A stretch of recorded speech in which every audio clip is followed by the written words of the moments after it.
To fix the Visual C++ errors in Battlefield 6 game, you need to go to your browser, and here you need to type Visual C++ files,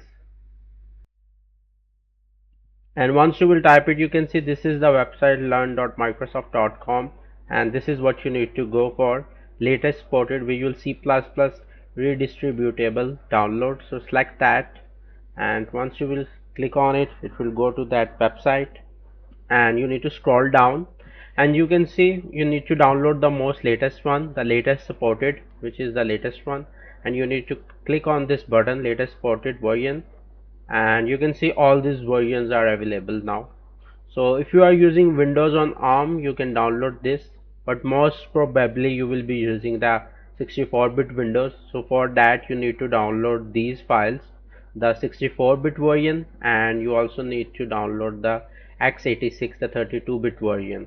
So first of all, I will select this, and it will download the 32-bit version. x86 means 32-bit version, and this is the 64-bit version, so I will also download that, and you can see it's downloading.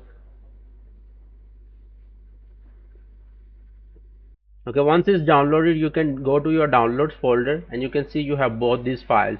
So now you need to install this one by one. So first we will select the 64-bit version, and just check this box and click on install.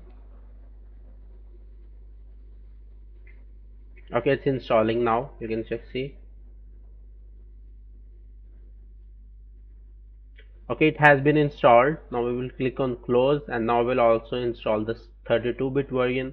So we will double click on it and click on I agree and install.